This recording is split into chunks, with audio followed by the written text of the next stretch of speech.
Hello, Oracles. Oracle Tim here from Oracle Investments.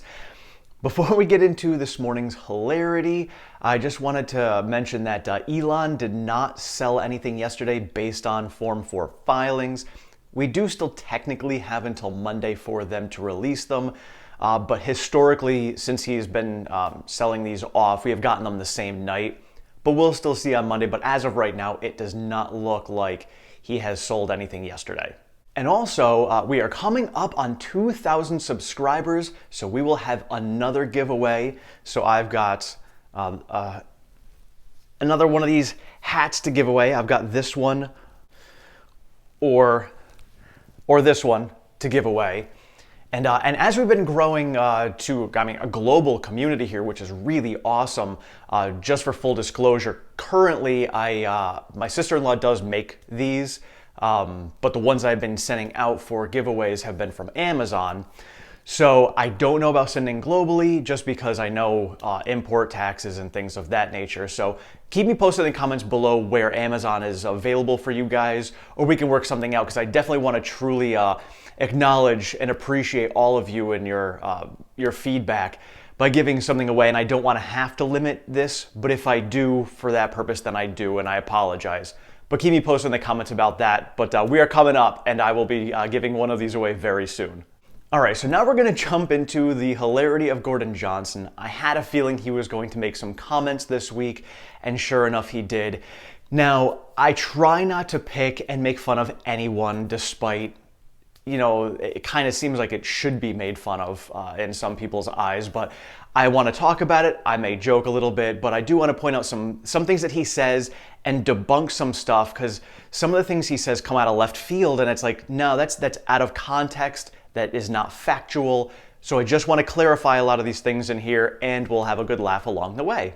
You would dispute that there's no rival close to Tesla in 2022. This analyst, he says just across the board in terms of software, in terms of access to chips, the best batteries, the longest batteries, all through vertical integration. A key differentiator, and margins are actually going to go up, he expects. Clean auto gross margins 30% on 1.4 million cars in 2022. That all sounds bullish. You don't buy it. Listen, let's be honest. Consumer Reports just put out their reliability report. Tesla is ranked 27 out of 28, the second least reliable car in their report. Let's look at the numbers. This isn't what I think. This is factual. BYD is outselling Tesla in battery electric vehicles in China. VW is outselling them in battery electric vehicles in all of Europe. We think in the U.S., Ford will probably take that mantle, or GM next year. All right, so to get started, I ask a lot of questions, and I will question anything anyone says, whether they're a bear or a bull, and I will always question it. So, Consumer Reports rating Tesla as low as they are. We have seen this before, but how is it possible that Consumer Reports can report them and grade them so low when everyone else on the planet grades them as high as they do? Supposedly, Consumer Reports isn't paid off by anyone, but I have a feeling they are. If any of you have any information on that I don't have, please share it down below, because it kind of seems ridiculous that, just observing is everybody else on the planet thinks they're great, but Consumer Reports doesn't, and that just happens to be the only people that Gordon Johnson listens to. I don't know. And then we can discuss the leaders in selling battery electric vehicles. And if you had seen my video that I posted last week about proof that, Tesla is the leader, BYD is second to Tesla in the world. Maybe they're leading in China, but worldwide, globally, Tesla is still leading. I honestly don't know about Europe. I don't know specific European numbers. VW may very well be the leader there, but we have seen in the numbers with UK, Germany, and Norway all choosing Tesla over all other brands, and Tesla isn't even in Europe yet. They haven't even opened up Giga Berlin. So once they do that, I have no doubt that they're going to expand, and VW has acknowledged themselves that Tesla is the leader. So Gordon is now saying that VW is wrong? I don't know. And he says that next year, Ford or GM are going to overtake Tesla as the leader in the US market. So if GM isn't even going to have the Bolt being produced until 2023, I'm not sure what vehicle they're going to use to overtake Tesla in 2022. Surprise me. And Ford literally just started their Mach-E ramping, and while I think they're doing a very good job of it, they're at the point where, the Model Y is going to be in Austin with one factory, so there's no way Ford's going to be able to ramp up fast enough between that and even if you add in the Lightning to produce enough vehicles to overtake Tesla in the US. All right, Gordon, let's see what else you have to say. The batteries they're putting in their car are from CATL in China. Every single car out there that's coming to the U.S. can either match or beat them in real-world mileage. And with respect to autonomous driving, they rank dead last. The New York Times just put out a great expose where they allege that Tesla effectively put out this painted black video in 2016 that's still on their website, where they effectively, this is alleged, faked the entire video and the car actually crashed, whereas they say in the video the car's driving itself. So they don't lead in any technological aspect.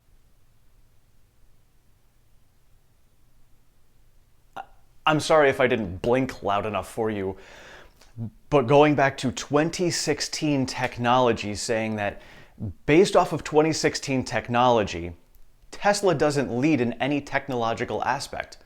Well, yeah. Back in 2016, they were just starting to learn about autonomous driving. And here we are in 2021, almost 2022, and GM and Ford are basically at the same place that Tesla was in 2016. So tell me who's leading and tell me who's not, because if you're going to, compare technology from one company today to technology from another company 5 years ago, we know how technology advances and as quickly as it does. Wow. The only advantage they have is in superchargers. I think that's why Elon Musk is aggressively trying to get the $7 billion taken out of the BBB bill, because if that $7 billion is kept in, all of the other guys who are coming to the U.S. who can beat them on real-world range, who can beat them on autonomy, who can beat them on technology, will now have that supercharger network, and Tesla will have no advantage.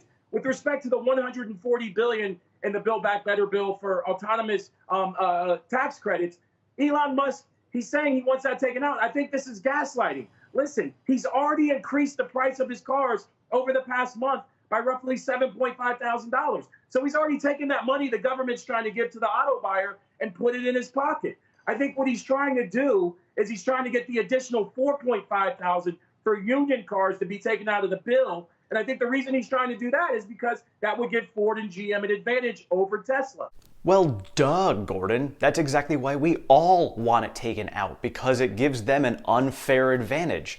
Not like Tesla needs it, and Elon has even said he wants the whole thing taken out because they don't need it. He has even said that himself in his interview with the Wall Street Journal. They don't need it. They have done everything that they have done without most of it this whole entire time. So they don't need it. Yeah, it certainly is an unfair advantage. I'm glad you finally admitted that, and the corruption is there. So this idea that he's trying to, expand EVs for all, I mean, his actions say the exact opposite. So I think you got to look at what he's actually doing. Hey, Gordon, are you bullish on the global EV market in general? And do you have any way to play that's not short? And let's say there's something you like. You could do a spread. You could short Right. Tesla because you hate it so much. Is there any other half of that? Is there another half of that spread? What would you buy? What would you go long if you short Tesla? Joe, that's a great question. I don't hate Tesla. I just think Tesla's grossly overvalued, and I think it's grossly misrepresented. Now, in all genuine sincerity, I do appreciate and respect Gordon for this. Stating out loud, he doesn't hate Tesla. And that's the whole thing, is he just thinks that they're grossly overvalued, and he doesn't see the benefits in them. We know that he is a very tight-knit connection with GM, Ford, and the OEMs that we have in the legacy automakers. But, to clarify, he doesn't hate them. I think he just favors the other side and is quite blind to a lot of things. However, he doesn't hate them. Good for you, Gordon, for saying that. I appreciate that. I think BYD is a great company. I think they're doing great things. They make their own batteries. I think that's one that you can be positive on. But, Joe, let's take a step back. Keep in mind, battery electric cars were only 2.6% of global auto sales. Year to date, battery electric cars are trending at about 5% of global auto sales. So when you ask Ford, who's been doing this for 100 years, GM, who's been doing this for 100 years, VW, to completely change their entire company to go after a 5% market share, it's not that advantageous. If you took a step back and you look at the amount of cars Tesla sells, right, not the market cap, the 800 or the roughly 900,000 cars they're going to sell this year versus VW selling 11 million. Like, these guys aren't worried about BEVs. So I think there's other technologies that are very promising, fuel cell and hydrogen. But to your question, I think BYD is a great company. Warren Buffett, the greatest investor of our time, likes it too. I think that's one you can look at positively. I know this is a semi-valid point. You know, these companies who have been making vehicles for over 100 years now, you know, they own 95% of the world's market. And that's what ICE vehicles are. So it's not advantageous for them to go after the market. But they have all admitted that we are going that way. They have all committed billions of dollars towards that technology. They have all committed, like GM, to say that they are going to be all electric by 2035. So if it's not advantageous for them to go after that market, why are they making these commitments? Again, just asking these questions, and it makes you wonder, you know, if it's not advantageous for them, why are they doing it? And with respect to next year, I think Tesla has big problems. Gross margins, their CFO said their gross margins are going to come down. Why? They're ramping 2 new fabs in Texas and Germany. And the Chinese fab effectively had no cost because they're all back and loaded. When they ramp these new fabs, their gross margins are going to come down. So with no new cars coming next year from Tesla, I think not only do you have a gross margin risk, but you have a volume risk. So I think the spread would be to be negative on the guys like Tesla and to be positive on the guys like BYD. Now, maybe it's just me, but I think Gordon's a little bit misinformed about a few things, and perhaps he should follow, maybe he should subscribe to this channel or other channels like Tesla Daily, or maybe get on Twitter to follow them, because no new vehicles coming in 2022, other than the Cybertruck, which has been all over the news in the last week. And yes, and as Zach Kirkhorn did say on the conference call, that the ramping is going to cause margins to come down. That is the nature of it. Elon said it himself as well. When you're ramping new factories, the initial ramp has costs. You know, hiccups come up, problems come up, and it costs money. It is. But once you get to ramp, as you see in Shanghai, and as we saw the margins grow last year, you know, margins started the year at like 22%. And at Q3, they were 30%. So Q4, we're probably looking at over 30% again for margins. And not only that, but what are the margins of GM and Ford? Again, I mentioned that in my video last week, and their margins are like 9, 10% at the best. So like, when you're going to be comparing these margins and you're going to say that Tesla's margins are going to come down, even if Tesla's margins get cut in half, they're still going to be higher than GM and Ford's margins. So, you know, it doesn't even matter. And then with the Cybertruck coming on board, Cybertruck's probably going to have like 35% margins, if not more. That's my prediction. And that is going to completely offset any bit of the cost that we're going to have coming out of these new factories. Plus, with Model S and Model X ramping even higher margin vehicles there, also going to push that. And not only that, but don't forget that the Model Y in China is about 29% margins. Their goal is to have Austin and Berlin be the same. So if the highest selling vehicle in the world, which is Elon's goal for 2023, if we are going to be ramping that vehicle like crazy in 2022 at a 30% margin, you can bet that the margins for Tesla across the board are a goal minimum of 30%. We'll see what happens next year when we get to that ramp and see those margins in Q2 and Q3.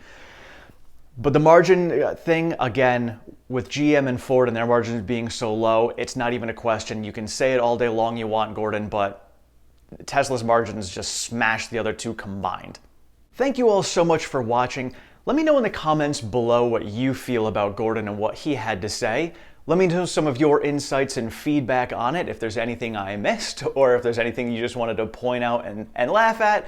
I hope you guys enjoyed this and got a good Saturday morning laugh. I appreciate you all being here. Thank you so much. If you have not subscribed, please do so down below. Sign yourself up for notifications. Don't forget, 100 more subscribers and we're giving one of these guys away to you to thank you all for all of your support.